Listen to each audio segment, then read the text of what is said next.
ഇന്ന് December 28 T Siddique എംഎൽഎയുടെ പ്രഖ്യാപനവും പാഴാവുകയാണ്. ദുരന്തബാധിതർക്കായി കോൺഗ്രസ് പണിയുന്ന വീടിന് ഡിസംബർ 28 തറക്കല്ലിടും എന്നായിരുന്നു ടി സിദ്ദിഖ് എംഎൽഎയുടെ പ്രഖ്യാപനം. വീണ്ടും ദുരന്തബാധിതരെ വഞ്ചിക്കുകയാണ് കോൺഗ്രസ്. ഡിസംബർ 28 മുണ്ടക്കൈ ചൂരൽമല ദുരന്തം നടന്ന് 1 വർഷവും 5 മാസവും തികയുമ്പോൾ 2 ചോദ്യങ്ങൾ ബാക്കിയാവുകയാണ്. ദുരന്തബാധിതരുടെ പേരിൽ കോൺഗ്രസ് പിരിച്ചെടുത്ത ഫണ്ട് എവിടെ?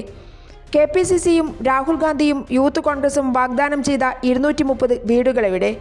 കോൺഗ്രസ് പിരിച്ച ഫണ്ടിന് കണക്കുണ്ടെന്ന് പറയുകയും വീടുകൾ നിർമ്മിച്ച് നൽകുമെന്ന് നിരന്തരം പറഞ്ഞുകൊണ്ടേയിരിക്കുകയും ചെയ്യുകയാണ് AICC general secretary KC Venugopal അടങ്ങുന്ന കോൺഗ്രസ് നേതൃത്വം. കോൺഗ്രസ് പാർട്ടി ഏറ്റെടുക്കുന്ന വീടുകൾക്ക് വേണ്ടിയിട്ട് ഞങ്ങൾ തുക സമാഹരിച്ചിട്ട് കൃത്യമായി വെച്ചിട്ടുണ്ട്. ഞങ്ങൾ അധികം താമസിയാതെ തന്നെ വീടുകളുടെ പണി ആരംഭിക്കും. ഫണ്ട് കൃത്യമായിട്ടുണ്ട്. അതിനോട് പറയണം.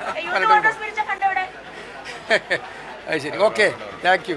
തെരഞ്ഞെടുപ്പിന് 1 ദിവസം മുൻപ് പോലും ദുരന്തബാധിതരെയും കേരളീയരെ മുഴുവനായും വിശ്വസിപ്പിക്കാൻ കൽപ്പറ്റ MLA ടി സിദ്ദിഖും പ്രഖ്യാപനം നടത്തി. ഡിസംബർ 28 ദുരന്തബാധിതർക്കായുള്ള കോൺഗ്രസിന്റെ വീടിന് തറക്കല്ലിടും. അതിനു മുൻപ് ഭൂമി രജിസ്റ്റർ ചെയ്യും.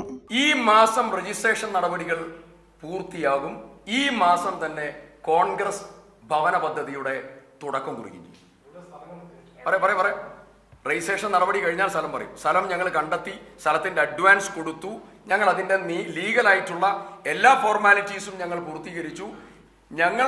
ഞങ്ങളുടെ ആഗ്രഹം ഡിസംബർ മാസം 28 കോൺഗ്രസ് ജന്മദിനത്തിൽ ആരംഭിക്കണം എന്നുള്ള ആഗ്രഹം ഞങ്ങൾ പ്രകടിപ്പിച്ചിട്ടുണ്ട്. ജൂലൈ 30 തറക്കല്ലിടുമെന്നായിരുന്നു നേരത്തെ പ്രഖ്യാപിച്ചത്. സിദ്ദിഖിന്റെ തെരഞ്ഞെടുപ്പ് വാഗ്ദാനവും പാഴാവുകയാണ്. ഒരു ഭാഗത്ത് സർക്കാരിന്റെ ടൗൺഷിപ്പ് പ്രവർത്തനം അതിവേഗം പുരോഗമിക്കുകയാണ്. ടൗൺഷിപ്പിൽ വീടുകൾ വേണ്ടെന്ന് പറഞ്ഞ് കോൺഗ്രസിന്റെ വീടുകൾ കാത്തിരുന്ന ദുരന്തബാധിതരെ വഞ്ചിക്കുകയാണ് കോൺഗ്രസ് നേതൃത്വം എന്ന ആരോപണവും ഉയരുകയാണ്. PV Joshila, Kairali news, Wayanad.